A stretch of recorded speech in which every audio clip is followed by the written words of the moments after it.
Alright, reefers, so I got the plywood in place now.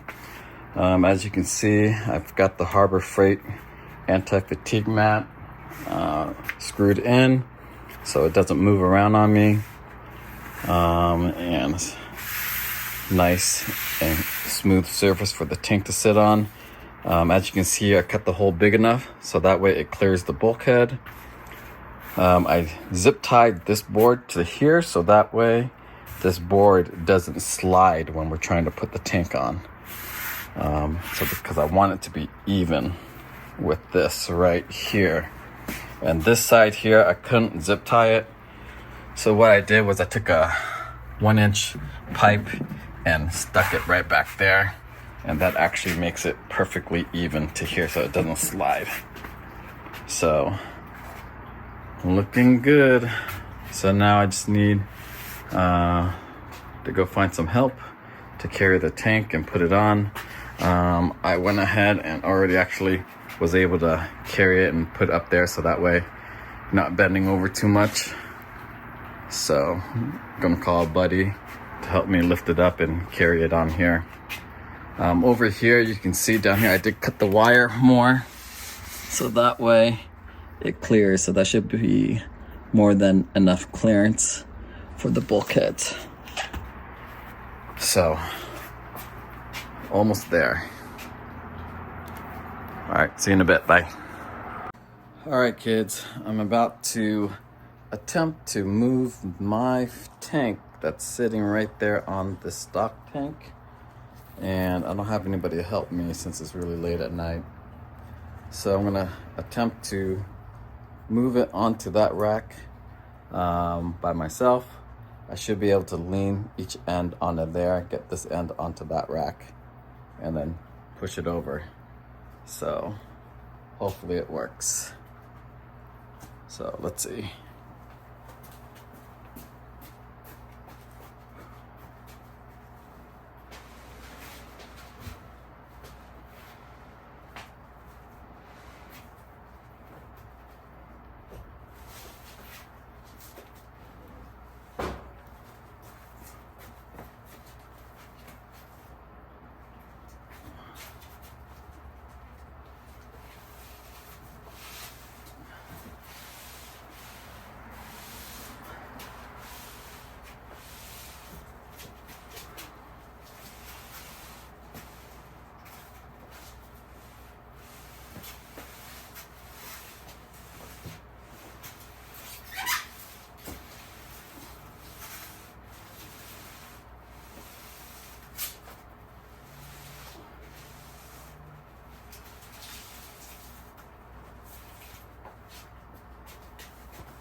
that's how it's done. Don't try that at home. All right, so tank is on the rack.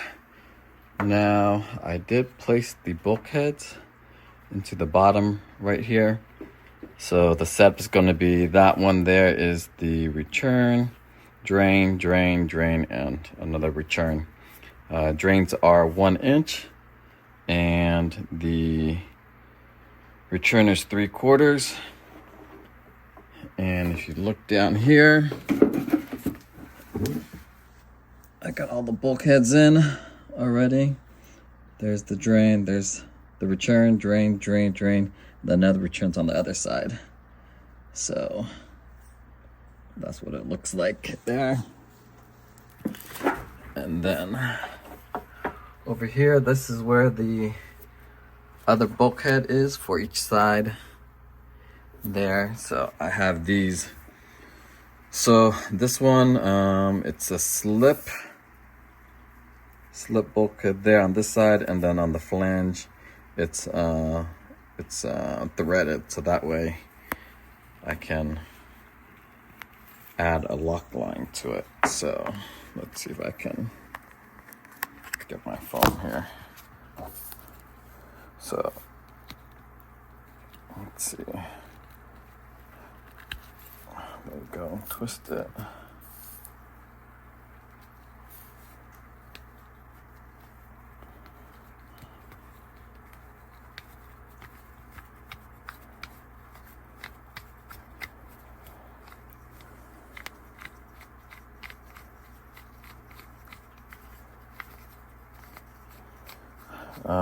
Bulkheads, I pretty much got all my plumbing parts from BRS just because they are probably the cheapest. But I've heard people getting bulkheads off of Amazon as well too. Okay, there's one. So let's see. Probably won't be able to see that.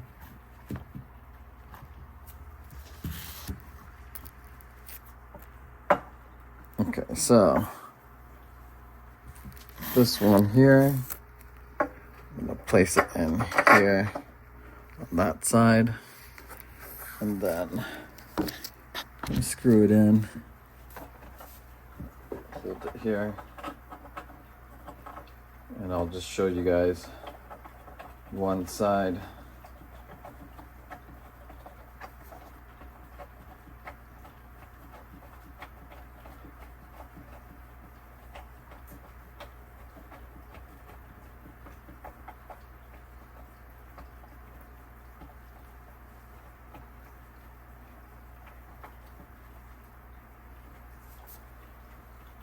All right, cool. So that is in nice and tight. And on this side, you can see it comes out on this side. So this side lines up with that hole, so that way a pipe's gonna go from there into here. So that way the return is inside this overflow area as well too. So I wanted to go with this design because it made it nice and sleek looking. Didn't want to do the external overflow box this time. So yeah, this should give more room for my tangs to swim around in. So I'm gonna do this side now. Hey, what's up, reefers? Another day. So I am going to try to get the sump set up today and the plumbing done. So the plan is to remove this sump out, my Reefer 350 sump out. Going to empty it, and then I'm gonna take my sump from my Elos tank inside and place it right here under, right below the tank where the drain and bulkhead comes down, and try to get the plumbing settled in today, glue it in and everything, so that way it dries and cures by tomorrow.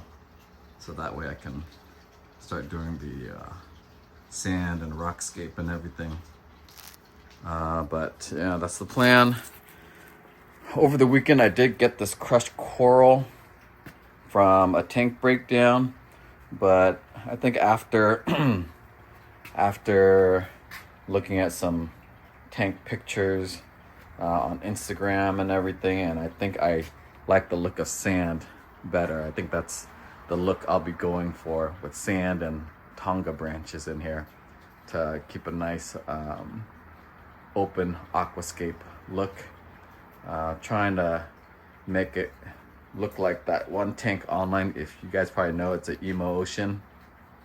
I think she does a great job of keeping her tank look super clean, very minimalistic rock work. So try to do something like that. Probably won't look as nice. Definitely won't look as nice, but that's the plan, that's the aim. So I'll show you guys some more progress later. Thanks, bye.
All right, everybody. This is my Elos 120 XL. This is my display tank if you haven't seen it on my channel yet, but This is the tank that I'll be taking down to consolidate with the other tank outside that I'm setting up. But you can see the details of it in one of my other videos that I'll post a link to, but this is it with all the fishes and everything. But the main goal tonight is to take this sump out down here. This sump is from a Red Sea Peninsula 650, I believe. So I'm gonna be reusing this sump because it's much bigger. I'll probably be using most of the equipment from here. So I'm planning on reusing everything pretty much. So I need to empty it out. I'm gonna pretty much cut off the water to the tank from using that gate valve right there. That'll shut off the flow to the sump. And then from there on, pretty much remove the UV sterilizer right here. That's powered by separate Vectra S2 down there. So take that out, remove pretty much all the other equipment out of here. Remove everything, clean it up, move the sump over tonight, and then I need to do this as quickly as possible so that way I can get these fishes out. I'll still leave the heater and the flow running in here for circulation and everything, but once I remove the sump, I'll be on a short time frame. I might take that 350 sump and put it in here and just run it bare bones, just so the system can have more flow, but maybe not. I'm not sure yet, but we'll find out what happens once I remove everything. So I'll get started on that. See you later. Bye. All right, I've turned off pretty much all the equipment that's there except for the skimmer, but unplugging everything. This is the rat's nest that's in the control board. I think I'll be using this again if it'll fit under the rack. This is all the wires that was hidden, so took off the cover so that way it's easier to undo the wires. But that's what it looks like. This was the control board, if you guys can see. So still got a couple things running, like the power heads and the Inkbird and everything. So that's running, but we'll need to move some of this stuff over. But this is what it looks like so far. To be continued. All right, what's up, guys? So got most of the equipment out. UV's gone, reef mat's gone. The return pump's still back there. Skimmer's still there, but that's all that's left up in the sump. About to use a bucket head to suck everything out. If you don't know, bucket head is one of the best tools a reefer can have because you can use a regular 5-gallon bucket here. Using Instant Ocean buckets and Red Sea, not Red Sea, but Reef Crystals bucket to empty it out. But it's great, but the only bad thing about this is it only fills up about 2/3 of the way up before it stops sucking water because it needs room for the suction. So that's why it stops. And then you have to usually have 2 on hand just to make it easy to empty everything out. But so far, that's the progress. Still working away. See you later. All right, I'm back. So finally got everything out of the sump. Everything's all emptied down there. Unhooked both of the drain and the return. So that way it goes back up in here. You can see the drain right there. The Ellis tank only has 2, but they work great. Haven't ever had any issues with it overflowing or anything like that. Stands pretty dirty, but it's ready to move out into the garage and onto the rack. Left the doser up there for now just because It doesn't get in the way of me moving the tank or anything like that. But fishes seem to be doing okay. They're just swimming around. I got the Reef Wave 45 and the MP 40 still spinning. So I'll add more of the airstone later for them. Because most likely they're gonna have to stay in there like this for about 2 days. So we'll see what happens. All right, catch you later. All right, gang, it's 11:57 p.m. I was able to get the sump out here. I had to do some silicone work here because this little brace thing that the wall divider goes onto, it fell off. Silicone must have just gotten old, so I had to use some silicone. Luckily I had some silicone left, but it was just the clear type. It wasn't black.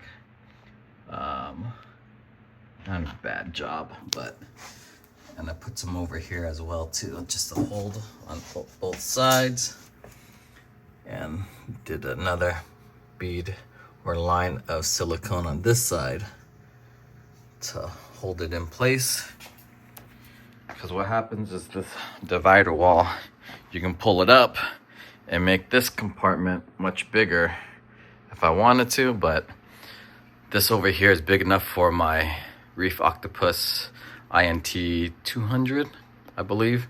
So it's big enough, so I want to have a section right here for, I was using it as a refugium before, but I don't think I'm going to do it this time just because it gets really dirty.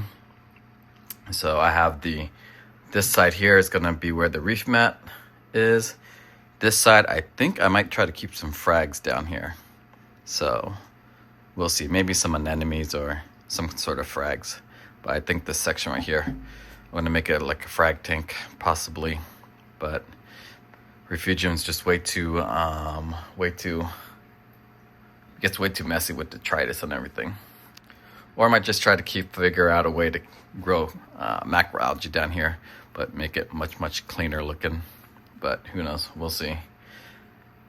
All right, well, calling it a night. It's 12 o'clock midnight now, so I'm gonna wait for that to cure and dry tomorrow. Then from there on, we're gonna take it out and put it right on this tray. This tray is probably about the size of the sump, a little bit wider, but it's a drip tray. But all it is, it's a tray from a dog crate. Forget the size, but it's from a dog crate. Fits perfectly, so in case there's any kind of water drips, then it gets on there.